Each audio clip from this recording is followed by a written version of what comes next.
Pour la première plante, je vais vous présenter les cyperus. Alors, un petit mot d'abord. Les cyperus, en Guadeloupe, on les appelle papyrus. Sauf qu'en réalité, le papyrus, eh bien, c'est pas ça. C'est le suchet.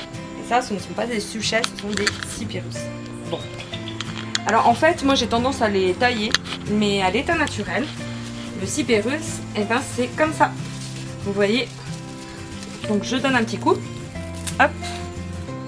Et voilà, je trouve que ça fait une forme ronde un peu jolie. Dernière information, le cyperus, il a besoin de beaucoup d'humidité. C'est pour ça que je l'ai placé là, juste sous la gouttière. Et comme ça, ça me permet d'avoir toute l'eau de pluie qui passe et qui vient ravitailler les cyperus. Donc c'est super joli, ça se développe tout seul. Il suffit d'en planter un ou deux et vous voyez, en quelques mois, eh ben, j'en ai une vingtaine. Et à mon avis, c'est pas terminé. Alors la deuxième plante que je veux vous présenter, eh bien en fait c'est un arbuste qui s'appelle Quiscalis. Donc c'est un drôle de nom. En fait l'histoire est assez amusante parce que Quiscalis c'est à la base un mot latin qui veut dire qu'est-ce que c'est que ça. En effet, les botanistes qui ont vu pour la première fois le Quiscalis ont dû le nommer. Et comme ils n'arrivaient pas à identifier cette plante, eh bien ils l'ont appelé Quiscalis. Qu'est-ce que c'est que ça? Parce qu'ils ne le savaient pas justement. Donc comme je vous l'ai dit, c'est un arbuste et en fait ici il a l'air vraiment de se plaire parce que figurez-vous que je l'ai acheté il y a 10 mois à peine. Il était tout petit et regardez, il est déjà immense. Il se ramifie, il fait de belles fleurs et donc il faudra un peu que je le taille après la floraison, mais j'en suis vraiment super contente. La petite information en plus, c'est que le Quiscalis, ça sent super bon.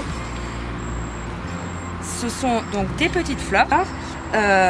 Quand elles sont jeunes, elles sont blanches et au fur et à mesure, elles deviennent rose clair, rose foncé et elles finissent par être très rouges. Vous voyez, comme celle-ci. Donc en plus, c'est très joli parce que ça fait un petit nuancier de couleurs. Voilà, ça égaye le jardin et ça sent super bon. Pour la quatrième espèce, eh bien, je vous présente le magnifique arbre du voyageur, également appelé ravenal. Pourquoi arbre du voyageur? À cause d'une légende qui dit qu'un voyageur perdu dans la Caraïbe, en tout cas en zone tropicale, avait extrêmement soif et qu'avec son couteau, il a percé au cœur et là, il y avait beaucoup d'eau. En effet, c'est un palmier, en fait c'est un palmier, hein, ce n'est pas un arbre, malgré son nom.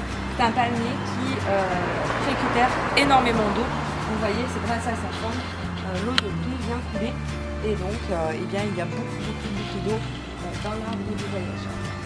Ici, comme vous voyez, ce sont des spécimens qui sont particulièrement en forme, il faut régulièrement les tailler. D'ailleurs, ça n'a pas été fait depuis un moment. Et voilà, ils sont superbes, ils apportent de l'ombre. Voilà, je les adore.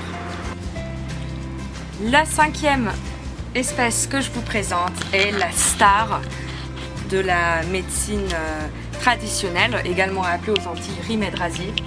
En effet, il s'agit du célébrissime aloe vera, qu'on appelle aussi aloès. L'aloe vera, on l'utilise pour énormément de choses, mais pour ma part, je me limite à la beauté de la peau. En fait, vous coupez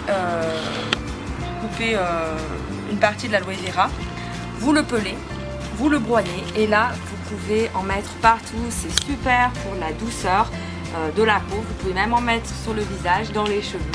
Alors ça fait toujours un peu bizarre au début parce que ça paraît un peu gluant, mais en fait, le gluant ne reste pas. Et après, vous avez une peau extrêmement douce.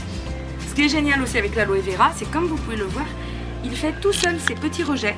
Il se duplique tout seul, ce qui fait que vous avez très rapidement des bébés aloe vera que vous pouvez après donner à des amis ou repiquer ailleurs. Vous voyez, ça c'est le premier que j'ai planté. J'en ai planté un seul, c'est celui-là. Et il a donné tout cela autour de lui. Et là, vous voyez, il n'y a même pas tout parce que depuis que je l'ai planté, j'ai déjà donné plein de petits aloe vera à mes proches. Donc c'est formidable, il vous suffit d'avoir un spécimen et puis très vite vous vous retrouvez avec tout plein d'aloe vera, toute une famille. Notre conclusion est que ce jardin est super. N'hésitez pas à commenter cette vidéo Et à liker. et à vous abonner à la chaîne.